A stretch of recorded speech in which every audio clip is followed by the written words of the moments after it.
Hello, everyone, and welcome to FECast, the official podcast of the Friends of Eternal Discord. I am your host, Sunny, and today I am joined by three guests. First, we have top 8 competitor in the latest ECQ. We have the man who voices many opinions, many opinions, Stormblessed. I am the one who opinionates. Yes, hi. No one was talking. I must have silenced them with my spooky nature. All right, let's keep going. Alongside Stormblessed on the cast today, we have FECast regular camomilk. Hey, good to be back. And making his first appearance on the show, we have MTG Pro Tour competitor Doc28. Welcome to the show, Doc28. Yeah, that's technically true. I did technically play on. It's the Players Tour, not the Pro Tour. To be clear, I'm not that cool. But are you the 28th in a long line of doctors? Yes. Yes. Spoiler alert. All right. So, as usual, we're going to be running down the latest news in today's episode, and we're also going to have a large segment dedicated to tournament preparation, how to approach it for future tournaments. So that's going to be more of a general topic where it doesn't so much have to do with this past tournament, but we'll talk about how you can prepare for your next big tournament and any wisdom that we have to pass on to you. Let's get started with the news. As alluded to earlier, there was an ECQ this past weekend, and our very own Stormblessed managed to top 8 it with Carvelous Carver. What were the other archetypes in the top 8, and who won? So aside from Carvelous Carver, we had my teammate M Gallop, and in top 16 also Isomorphic, playing the same deck with a Machinations Carver list. So they were playing 4 Machinations main deck, and they were playing a sort of cultist sacrifice theme with Zenzu and Nahid's Faithful and Shadowlands Guide, and that deck was really sweet because it could just, keep getting so much value over and over again, right? Because the difference is it can play Machinations twice, whereas a deck like Classic Carver, Carverless Carver, which also both featured in the top 8, could only play Machinations the singular time. Aside from that, we had a bunch of Rakano and fire-based aggro decks.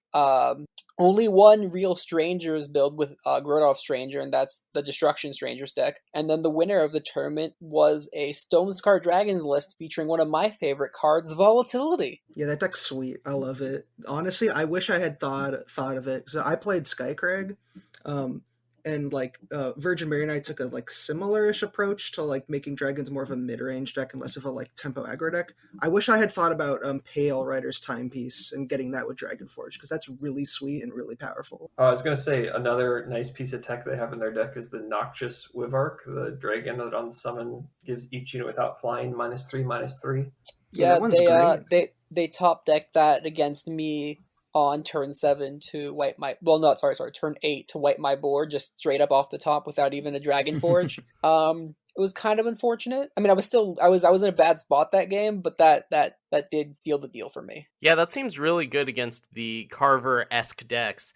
So really cool tech. Last week, if you listen to the show, I talked about how I thought that Stonescar Dragons could be a thing, but I wasn't able to figure it out. And it's pretty cool to see Virgin Mary, who is the winner. Congratulations to Virgin Mary, taking it down with not only an archetype that wasn't well represented leading up to the tournament, but also they really figured out how to make it run smoothly. And then the last deck in the top 8 that I don't think anyone mentioned is there's a Rakano Strangers deck that focused heavily on weapons and the recursion synergy, the recursion ability of Strange Blacksmith. And that was also really cool to see because, well, it always felt like Armory was almost there, not quite. And I think that the Strangers angle really gave the deck what it needed in order to compete. So it was cool seeing those 2 decks in the finals. So just to recap, those top 8 decks where there was Stonescar Dragons, Rakano Strangers with some weapons as a part of the main strategy, a classic Rakano aggro, a classic Carver deck, a Machinations Carver deck, Destruction Strangers, Monofire aggro, and Carvelous Carver. So those were the top 8 decks. I was pretty far off with the decks that I thought were going to do well last week.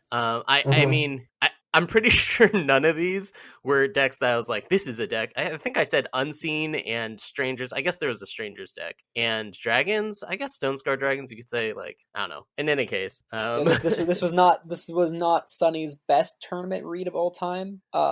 No, I said I'd do this one. I said I'd do this once and only once, Sonny. But I would like to point out that Carvet did win an ECQ again. So this will be like I mentioned it, but I just wanted to be clear. Carvet did win another ECQ. Hold on. For one of our that's a good team point. meetings, I was being talked into playing Carvet in some sort of Stonescar Dragons deck, and I think you were there. So there have been some developments on that front. All right. I will say it. Just looking at like the top 16 here, it really felt like it was a Brewers meta. There were several decks that were just not on anyone's radar coming into this, and the very first place deck with the Stone Scar build was just like a really original brew. They did a good job reading the meta and finding a deck that did well in it. Yeah. So moving on, we're having a new non-campaign coming out in about a week. Well, actually, like 4 days now at this point. It'll be out on Monday, the 31st of March, and it's called Whispers of the Throne, and it is not a campaign. As far as I'm aware, there's no stories or single-player mode, sadly. It is just a bundle of cards akin to Trials of Grodov, and we're getting a whole set of new cards, and there are 3 of which that are previewed. Yeah, let's talk about the new cards before we talk about the addition of cards without a campaign. So we have Braun Regal Courier, which is a 5-cost 6/7 for triple time. It says +1 maximum power. Your cards can't be stolen. Ultimate, pay 8 to play an 8/8 giant. I'm not too impressed by this card. It doesn't really have any strong abilities. +1 power when you're paying 5 is not that great of an effect. Judging by the sound that Stormblessed makes, he disagrees with me. No, I agree with you. That was a yawn. I'm yawning at Braun because Braun seems like just like a not great card. It seems like a worse World Bearer Behemoth at this point, and World Bearer Behemoth isn't that good in Throne. So maybe you'll see play an Expedition, but then why play this when you can play Grodov Stranger, basically? You don't really want to ever be paying 8 to play an 8/8. You know, it's like, it's nice to have if you have like 13 power. You know, if you can do like what Isomorphic and M-Gallop did at the ECQ and just have like 34 power on like turn 7, then sure, it can be nice to have, but it's just kind of a worse World Bear Behemoth for most of the time. I think it's more likely to find a home in Expedition, honestly. It does have a nice stat line for the cost of 5-cost 6/7. It has the ultimate to get in 8/8, so it has the potential to get 2-for-1 value, and then your cards can't be stolen is pretty relevant against Makar's Stranger specifically, like that summon trigger that takes cards from the top of your deck. This just shuts it off. This stopped Makar Stranger. Huh, I didn't consider that. Yeah, it's not just madness. It's like any cards like Defile, stealing units from your void and stuff. It should stop all of that, I believe. I'll just say that, I mean, if I'm going to make an 8/8, I'd rather pay 2 followed by 1 to make an 8/8 rather than 5. And make 2 8/8s, right? Yeah. In the case of Kato. So, but yeah, it's not, probably won't see any play in Throw and might see some play in Expedition. Could open up some more standard Xenon and mid-range decks rather than just, Xenon Strangers. I guess Praxis or whatever. Is Kairos still Expedition legal? Yes, it is. Yes. So my argument against this card is like, why would you play this when you can play something like Crimson Firemaw? It has evasion. It attacks for just 1 less. It costs 1 less. It doesn't have as intense of an influence requirement, and it has a pretty good on-hit effect. Anyway, can we move on?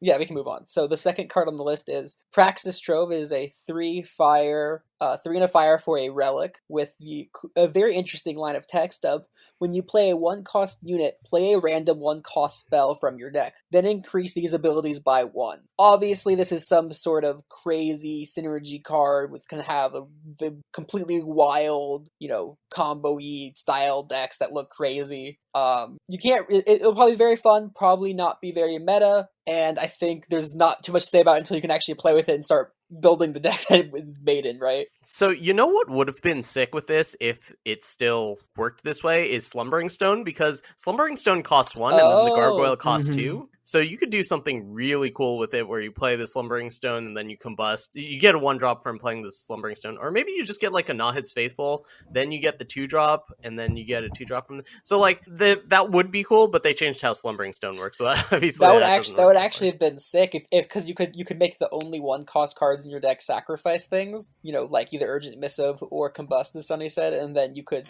right, that it has to be a spell. Mm-hmm.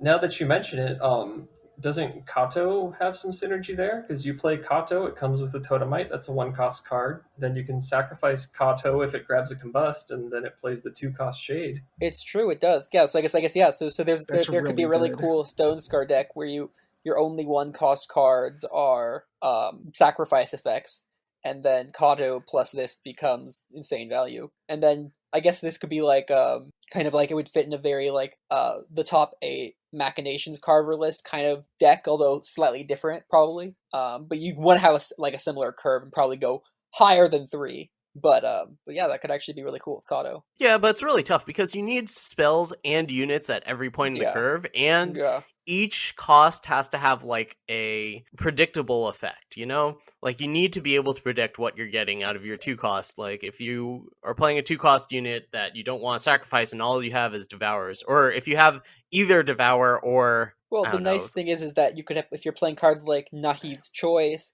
or Display of Destruction, then on 3, if you hit a Display of Destruction, because it's versatile, you can choose what you want to do based on the situation, right? So it makes modal cards a lot better. I suppose so. Anyway, interesting card. I think it's trash, but it could be broken. So well, okay, I'm not saying it's good. I'm saying it's probably going to be a fun build around thing that you could have build a fun like Crown, right? It's a 3-cost fun relic like Crown of Possibility. Right. Yeah. Well, the thing about cards like this is that they're either trash or they're totally busted. They're not really. Sure. It's very difficult to find a nice, balanced, but still pushed way of making these cards. You know what I'm saying? Yeah. So the third card on our list is Razka Rewarded, our fun dragon cultist who was a promo who had perished previously has been reborn for 2 Fire Primal Shadow. It's a unit, a 3/3, and whenever you play a dragon that you haven't played this game, draw Razka from your void. So it's a way to keep getting value. It's a 3/3 for 2. I believe it's our first card that costs that has more influence than its cost, barring exceptions like Sand Warrior. Like a standard card, not like a gimmick card. Every Contraband. That doesn't count. That because you can't play Contraband until that definitely counts. What are you talking about? That 100%. I guess the real only exception is like Sand Warrior, but that's meant to be a way to show off influence, right? This is like a way to make this card slightly harder to play but still playable on 2. Midnight Gale, Sodi, sure. the 3-cost Sodi. I guess. It's our first 3-faction version of that, so there. It's our first 3. It's definitely our first 3-faction version of that. Okay, yeah. If you just say that Contrabands aren't cards, sure, fine. They're not collectible. So have you guys are you guys excited about this card? This one, I was my imagination was going crazier with the other 2 cards as opposed to this one. Yeah, this card was really close for me. I think like if this wasn't a faction combination, like an expedition that had like more killer effects, which there aren't really, I think this card would be really sweet, right? Because you give a killer, you like trade with something, you get it back when you play another dragon. Yeah, no, that's not happening. As much as that would be really sweet, it ain't happening. Oh man, if Direwolf made a card that was like some like Shadow Primal spell that was give all units in your void killer, that would be sweet. I would love that. That would be so cool. I'm pretty sure that's a card that will someday come out. It'd probably be very expensive, but give all units in your void killer for Shadow Primal. Because Primal does killer effects and Shadow does void interaction. That makes sense, yeah. But anyways. Synergies I could see with this card would be, I guess there's some cards that give an effect when you draw your second card in a turn now. Ooh, Tattoo Dragon plus this. That is cool. Yeah, you play Tattoo Dragon, you draw this, it activates Tattoo Dragon, gets you a free 2/2. This could be a good card to pair with Dacus, maybe, as just a recurring source of sacrifice. Well, unfortunately, you can't play Dacus, get it back, play it again, and then play Dacus to get it back again, because once you play Dacus the first that's time, true. I mean, I think it's very cool. I mean, it's a 2-cost 3/3 for a weird influence requirement, which is very a fun, way Eternal works that can do things like this. Problem is, influence is not free in Expedition, as I've long said, especially in the early game. So it seems like it'd be hard to play this on turn 2 on curve, which makes the card a little bit worse. But and of course, the better Dragons decks have been 2-faction, either Stone Scar or Skycrag. So I don't think it's going to break the meta, but it would be cool if it had an impact on it. And Enthroned probably just not very good. Oh yeah, so that's what I was about to talk about. Is like, if you can get the influence to work in FPS Dragons, well, like, this card is going to be a good way to spend your power. You can do some cool stuff with it. The thing about an Expedition is I like the power base for FPS, disregarding Razka completely. Like that deck, I don't like the power base for it. I'd rather play Skycrag or Stone Scar because you get insignias.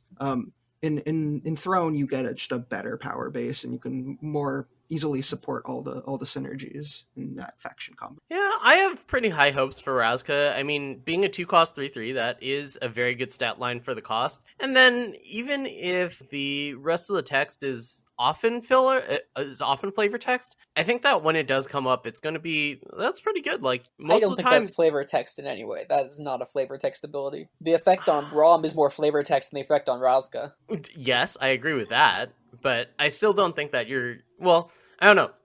Things have to go a very certain way in order for Razka to, like, that ability to matter. I'm not saying that it's impossible. I think if you play a deck with Razka, you can expect to, if you play Razka on turn 2 or 3, you can expect to draw it from your Void at least once per game if you play it on turn 2 or 3. All right. Well, my main point was that during most situations in a game, playing a 2-cost 3/3 is usually like a pretty efficient thing to do. Like, it might not be the best thing that you can do, but it's usually a pretty reasonable action. Like, it's something that matters at most stages in the game. Sure. Mm-hmm. Yeah, absolutely.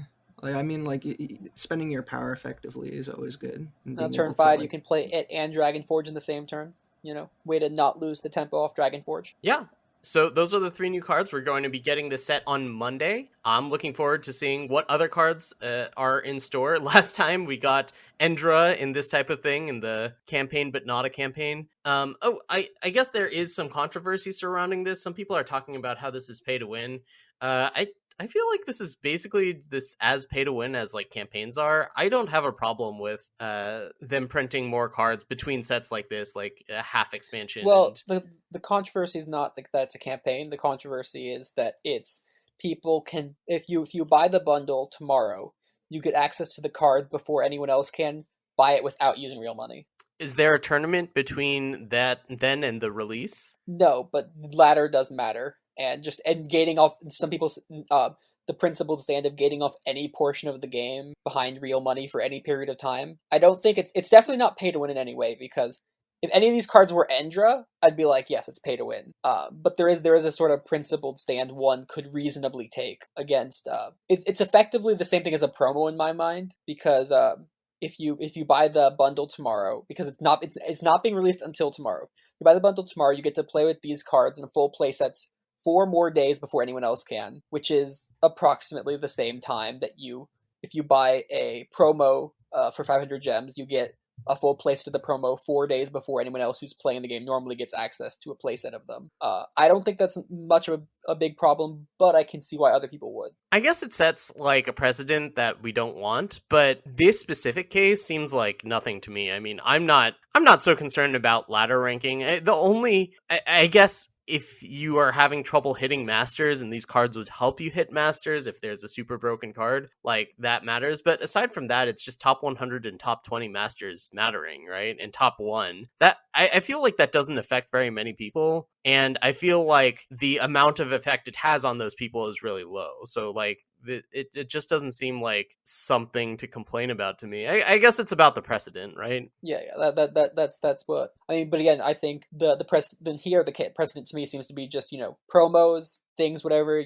There's like a 4-day period where if you But then the other thing is that Direwolf has a good history in my mind of for those of you know what Nexus of Fate does in Magic the Gathering. There was a card called Nexus of Fate, and it was a whole host of issues. And I think Direwolf is going to be good at not producing that. Like for example, the new promo before the last ECQ that we just had coming up. We had like 4 days to get it right, but so Direwolf made the promo probably a little bit worse because it was right before an ECQ, right? The other time we had a promo right before an event was Travers Farm, and that was before we had all the good strangers, right? So like the only person who played Travers Farm at like one of the quarterlies was, well, like me, because I didn't have time to play it anyway, so I just built a really stupid expedition deck with Travers Farm and Varen as my only stranger. But like aside from that, like they seem pretty good at making sure like promos and things, where players are getting off aren't going to impact the community so much. So Yeah. that's why I'm not really concerned. Yeah, I mean, the people that make Eternal are tournament, like card game tournament players. So they understand the dynamics of like releasing promos right before tournaments and card acquisition and stuff like that. I think many of them were playing during the Nexus of Fate nonsense that happened. For those of you who don't know, it's not worth really getting into, but it was a fiasco and a half. Let me tell you that. You can look it up on Google if you want to see what all the details were with Nexus of Fate. All right, let's get on to our main topic of the day. Tournament preparation. How do you approach an ECQ? Now, of course, playing in your first tournament can be a pretty daunting task. I mean, you have to play a lot of games and you have to do that within a short time period, and you have a lot of pressure to be playing at your best. So that can be difficult for people who haven't approached a tournament before. Now, I'm going to talk to Doc28 and camomilk about this in a minute, but Stormblessed is really excited to share some stuff with us, and as we know from previous episodes, Stormblessed has a way of talking for a long time. Oh my goodness. So I'd like to introduce a new show segment. I'm going to call it the Stormblessed 5.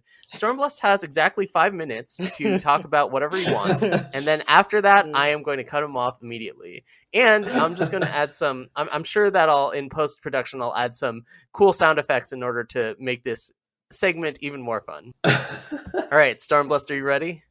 I guess so. I was unprepared for this coming in. It was sprung upon me that I'd have to do this, but I'm ready. Before we get started, you get to say the title of your topic, like a 1-sentence description of what you're... Okay, so the title of this topic is, I'm just going to call it, well, I guess what I put in the notes is I called it the Stormblessed story. So what I did for this ECQ, my tournament prep. All right, the Stormblessed story, what Stormblessed did for his ECQ prep. You have 5 minutes. Ready, set, go.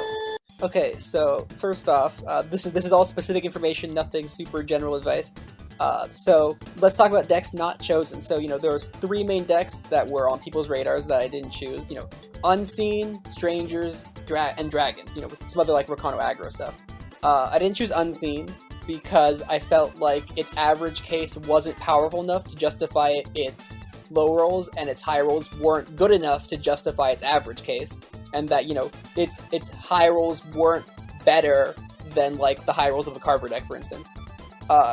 Aside from that, for a couple weeks I'd been working on a couple brews. I'd been working on a Haru Cursus and TGP Relics list, and hopefully Sunny can link those in description.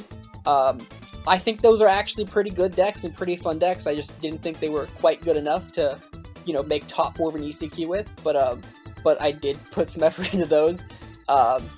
Restrained Action's a really fun card if you've never played with it, and teammate Avione went 15-13 with TGP Relic control, but he said that he blundered twice and could have went 17-11 with it, so that's somewhat a real deck actually that could do great work. And then finally, I would like to discuss my actual deck, which was FTS Destruction Carverless Carver. Some of you have heard my thoughts on Carver before, and that is that it's not really what you want to be doing. I've since changed my mind slightly. I think that M. Gallop and Isomorphic created the best Carver list out there, because with Carver you want to play cards that are basically the same thing as every other card. You don't want to play cards that are wildly different from each other, because if you do that, you can't sequence your cards properly. You want, Kato versus Shadowlands Guide, are very similar cards, right? If you get Shadowlands Guide off of Carver, they both cost 2, they both come with another unit, etc., etc. So they're both basically very similar. Whereas a deck like mine... Okay. Whereas a deck like mine, the difference between, Rodov Stranger and Strange Burglar or Grodov Stranger and playing a Display of Destruction are vastly different from each other. So Carver's not that great in this deck. And then so this story actually started a couple weeks ago, probably 2-ish at this point, where I made my first. So one thing I wanted to highlight for this, because I only have so few time now at this point, is that a really good deck takes a lot of iteration to make. If you want to be a deck builder, you have to be willing to put in the time and effort to truly iterate upon a deck, right? So the first deck I made of this had 3 Arc of Souls main deck and Nahid's Faithful and Shadowlands Guides, and it wasn't very good. It had a lot of problems that it could win games, obviously, because a lot of the cards were the same, and I was playing Common Cause, which also changed. The power base changes over time too, and the market changed a lot too. The first time I was playing Fear Tracker and Scrap Tank, and then eventually I tried Makar's Stranger, and that didn't really work out. And I eventually replaced Scrap Tank the night before the ECQ with Marsh Dragon, and that was an insane change. And I think it was way better. So the key is you have to be willing to iterate on a deck, and you have to, if you want to build a deck and not just pilot a deck, you have to put the time in, and you have to try out small changes. I tried out 2 Rectifiers and 2 Devours, and Devour wasn't very good, but Rectifier was amazing. So I went up to 4 Rectifiers, and I took out the Devours. I took out the Arc of Souls and replaced them with Chance, and that was just way better because, the high rolls with Arc was a lot better, but the average case was so much worse. 1 minute remaining. Okay. So, and to wrap up, iterate upon your deck. This time, the Barbarian Camp did not have a type of gauntlet. I guess I'll try to go over that later in sort of general advice, because it's the specific talking points. But mostly what we did is we just kind of watched someone play a deck on ladder and just kind of joke around and talk about the deck and how good it was and stuff. And yeah, so I ended up going with Carverless Carver, which I think is a really sweet deck. It can do some really cool things with Display of Destruction, Shrine to Carve It, and Grodov Stranger to have a chargey Grodov Stranger to draw cards. And, I think that put some time and effort into a deck, and, that's all. That's my story. Okay, I'm done. Under 5 minutes. Wow, with 7 seconds to spare. Good job, Stormblessed.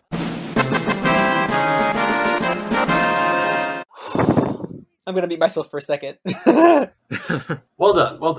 What can we take from Stormblessed story and use that to apply to a general case of preparing for an ECQ? I guess a big thing is to try a lot of things. I liked how Stormblessed talked about when he's brewing with a deck that he thinks he has promise, is that he tried a lot of different cards in it. He took out cards that he felt weren't working well and just tried out some new cards. And I think that's a big help when I have done brews in the past. Sometimes I'll post it on our Friends of Eternal Discord, and somebody will suggest a card, and I'm like, I don't know, doesn't really seem that great to me. And then I try it out, and suddenly, actually it works really well. Sometimes you don't really know until you try. Yeah, I think there's a lot of things you can do with that, and just whenever you're playing Game of Ladder, say you play 10 games and your record is 6-4, and you're you go through your deck, see what cards underperformed, what cards overperformed, and then make some changes, even if they're really experimental or crazy or just super out of the box. Try a lot of stuff, and then eventually you'll figure out what works and what doesn't work if you put in the games. I think that when you're thinking about changing specific cards, the thing to keep in mind is when you're playing your games, think to yourself, what if this card was other card that you might be considering, or just some other card that could conceivably fit in your deck? For example, the reason why I thought Carve It was bad was because whenever I had a Carve It in my hand, I was always asking myself, what if this was an Impending Doom? I would have been able to play it earlier and block and not take so much damage, or I would have attacked for 10 by the time that I would have played it. So that's why I thought that Carve It was bad, is because when I was comparing it to Impending Doom, another card that I was considering for my deck, it just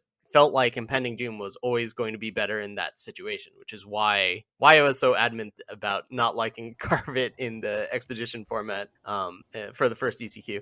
Anyway. Wait, if I just make one other point, specific point, that's why I went with what I like to do when I'm doing that sort of thing where I want to test out if a card is better than another card, is that's why I go with a 2-2 split.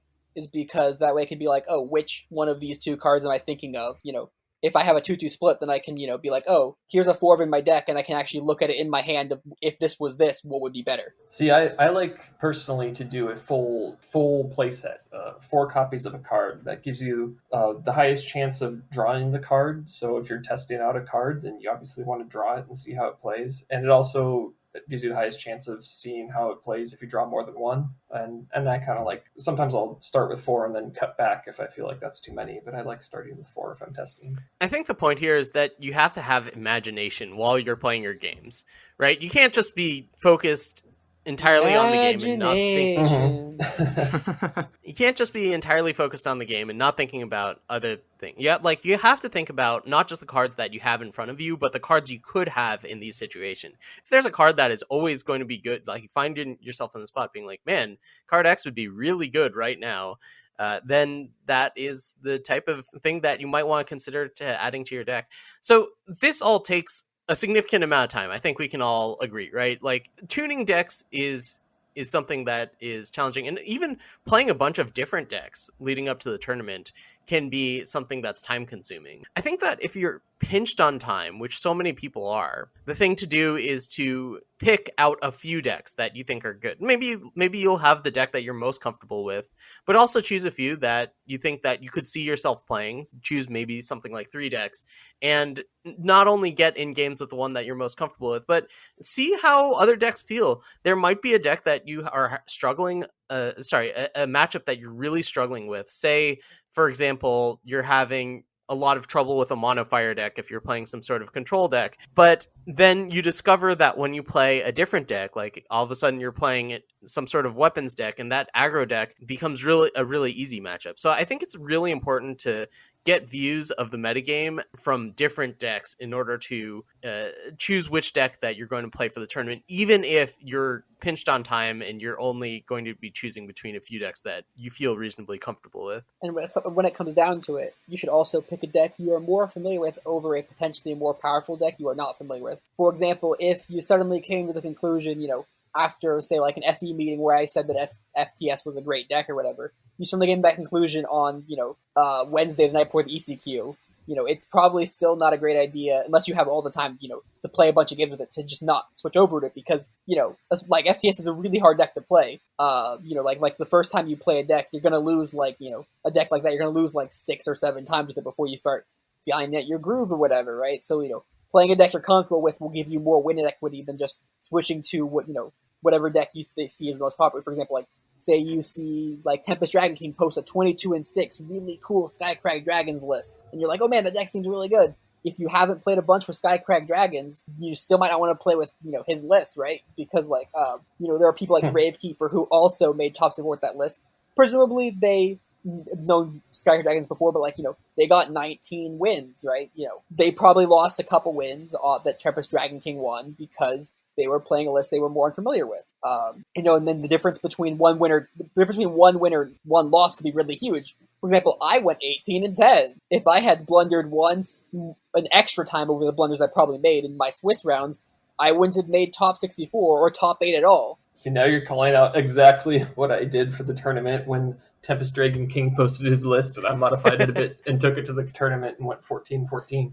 Calling out Cam. Well, so I'm not like calling out Camomilk as like, oh, Camomilk's bad, but and Brilliant Your Story is very instructive to people, right? Camomilk went 14-14 with an unprepared list that he was not personally prepared with, whereas Tempest Dragon King went 22-6. There's a massive difference there, that understanding how a deck plays, especially complicated decks with tutor effects or various lines of play with, like Display of Destruction, can really play out, right? Dragonforge is a really hard card to play with if you don't know what you're doing with that deck. I don't think that's limited to decks that necessarily have a ton of selection. There are very few decks that you won't suffer from if you're not familiar with their playstyle.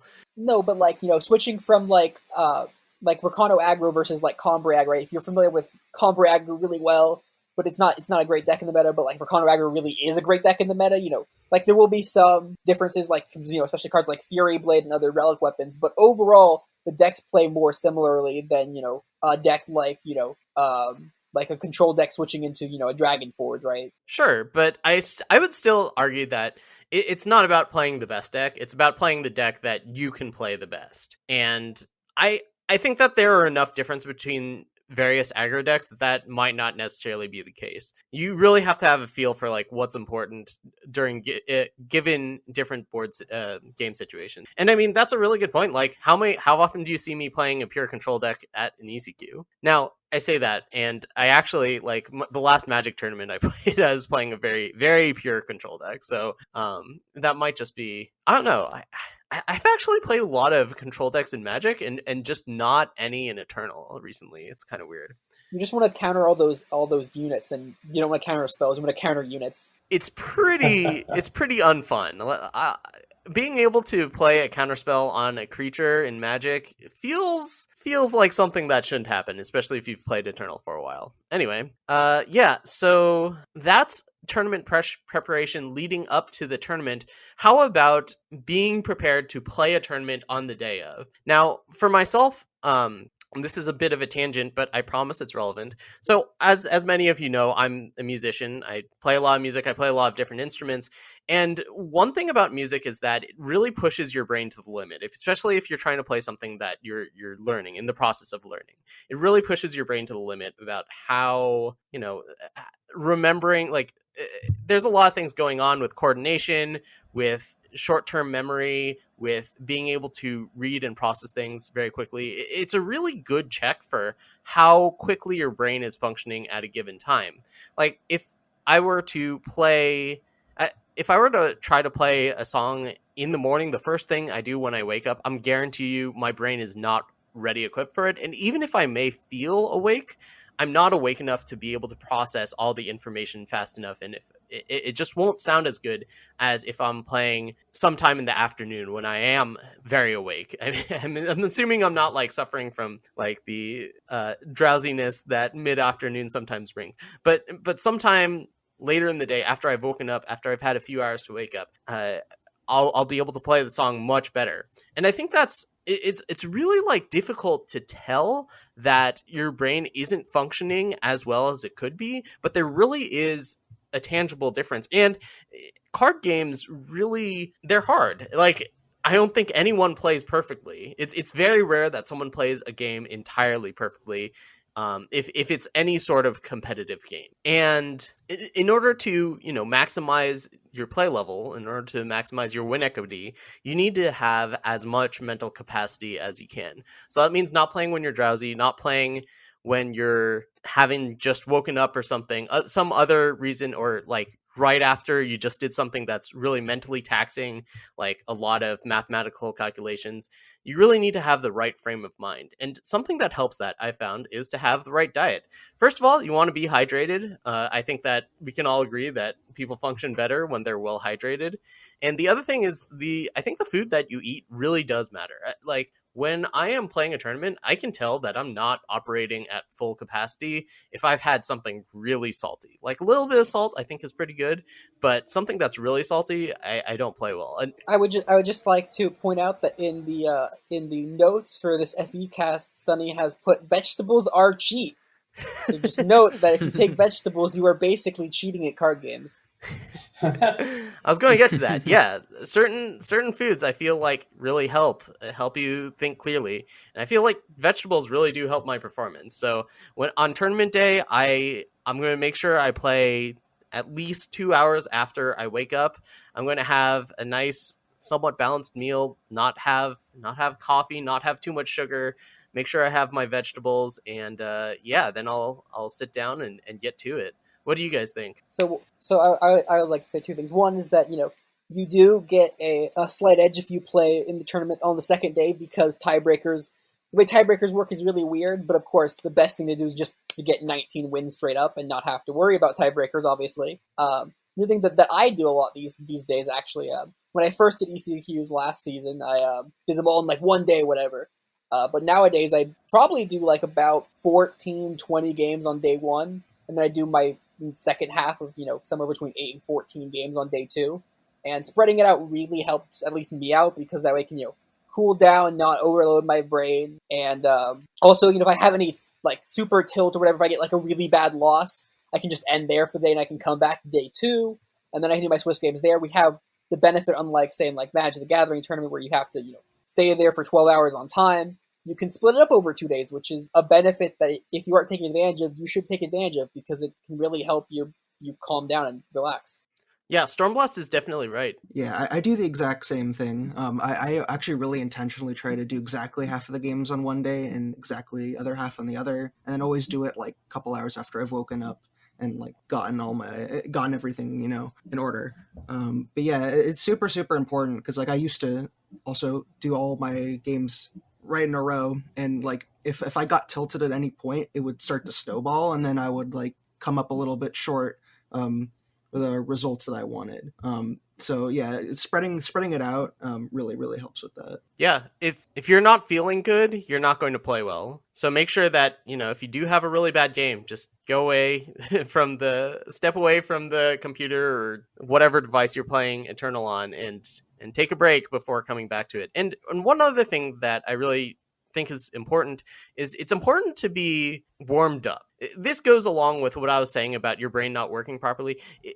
If you come from some other activity, your brain isn't on whatever mental circuits it needs to be in order to be thinking about card games. And it takes a couple of games before you'll start getting that capacity, it takes a couple games before you get to your full potential of playing potential. So make sure that if before you get started, play a couple games with your deck. Make sure you remember every little thing about how the deck functions. And then if you do take a break, make sure that before you get started playing back in the queue, that you play a few practice games. It really does make a difference. I was going to say, this is all some really good advice that I certainly haven't always followed after getting up in the morning and having my coffee and going straight into my tournament games. But I will also give a little shout out to just having a good night's sleep, just having enough sleep and being well rested. Very important. It's also important to remember that, gambler's fallacy, right? Earlier games don't impact later games, and later games obviously don't impact earlier games, right? No matter what record you have, you can't just take it for granted, and you can't just either count yourself out or count yourself in. The best ECQ I've done in, the original Xenon list that I made, where I got top 4, I started that ECQ 0-4, and I was 10-8 at one point until I got a 10-game win streak to make it to the top 64. I was basically out, but then I just had a really good record. This past ECQ, which I also did really well at, I started at 15-5, and then I went like 5-6 as my next 11 games or something like that. I don't remember the exact numbers, but I remember I looked at it, was like I went 5-6 in my last 11 games, right? So like I thought I was like guaranteed to be in, and in the first two I thought I was guaranteed to be out. But in either case, I either stumbled a lot or I pulled it together. So you basically have to be that as best as you can, because as Sunny said, you can't play perfectly in any game, really, but you got to try being at your peak for as many games as possible, because once like this happened to M. Gallup too, right? He gets in at 19-2, and then he ends up at 25-5 because he starts playing sloppily once he's guaranteed to get in. So that's another thing where it's like, during the games, your play can shift based on if you think you're losing or if you think you're winning, and you should try to minimize that as much as possible as well. Which, again, separating the 2 days helps with that a little bit, too. Some of your numbers don't add up, Stormblessed. I can't be the only one who noticed that, right? I spent all my mental energy on the Stormblessed 5 earlier. Can't be bothered to do math anymore. Yeah, it's really important to take everything one game at a time. I know that's a cliche, a sports cliche, but wins early on mean just as much as wins later on. That's actually not entirely true based on tiebreakers, but you should think of it as being true. Actually, it turns out that tiebreaker points are determined no matter what based on your opponent's match win based on your opponents, no matter if you win or lose, so it doesn't actually matter. Your wins early on count as much as your wins later on, because the tiebreaker points would be the same if you win or lost. Right, but the opponents that you get are affected by what your record is, or that's my understanding. Anyway, the splitting hairs. What you should do is you should just focus on, go win the next one, and then you're going to do your best to win every single one after that. If you are 17-4, Don't think, oh, I can afford to lose some. No, win the next one and then win the one after that. That should be the mentality. You should have the mentality of being like Gozu, win every single one. All right, do we have anything else to say about tournament preparation, tournament procedure? I'll just finish by saying this again, that when I'm doing tournaments, and especially in the top 64, but also sometimes even in the Swiss games too, like I'll have a lot of adrenaline flowing through me. And like in tournaments, I was literally shaking at points. Like I think during the top, this top 16 match versus Isomorphic, I was like actually shaking my mouse, and I was afraid of misclicking because my mouse was so shaky that I was just worried that I was going to misclick. And I was like I gotta calm down so I don't misclick. But everyone gets the tournament jitters, and I get them bad. So if you get them, you can't deal with them. But yeah, everyone's going to get these tournament jitters, and it's not just you, it's everyone else too. Yeah, that's a big part of why I don't like having caffeine, is because it amplifies that feeling. If I have a really balanced meal, I feel like when those tournament jitters do come, there's something I can handle, as opposed to like if I have too much sugar or too much caffeine, then they kind of affect me more. Like normally my heart is still pounding just as much, but it's not affecting my mechanical actions. All right, I hope all that advice was helpful to all you out there hoping to take down ECQ. Thanks for listening to this episode of FECast. We do have a special plug today. Usually we kind of breeze past this, but Camomilk, can you tell us about this JediEJ charity tournament?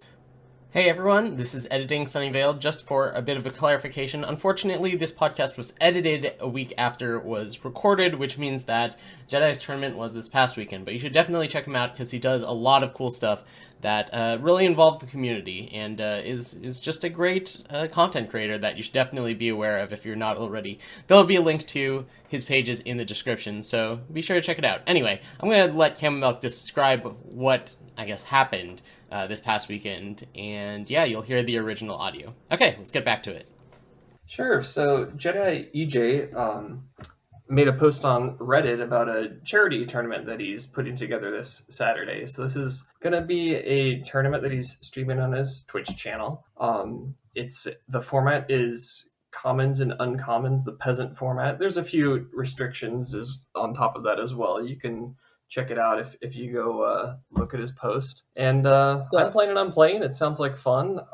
The charity is the Child's Play charity, which is helping kids in hospitals have access to entertainment during their hospital stay. So come either sign up, join in the tournament, or donate to the Child's Play charity and just come watch. It should be a fun event on Saturday. Stormblessed, were you going to say something? No, I'm okay. Sorry, I was going to clear.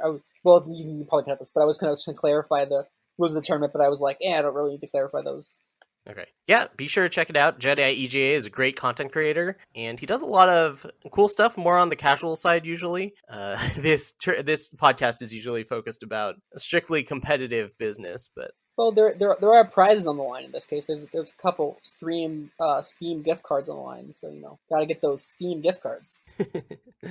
All right, be sure to check it out. Before we sign off for the day, I of course want to give a big thank you to all of our Patreon patrons. We have Yeast Out, Chrissier, Camomilk, Work Done Son, and D-Dub. Thank you very much. FECast and Friends of Eternal would not be possible without you. You keep it going. If you would like to donate to our cause and help support all of this great content that we put out, go to www.patreon.com/Friends of Eternal. All right, that's it. Thanks for listening, everyone. Have fun with the Whispers of the Throne expansion, and until next time, we will see you in the friend zone.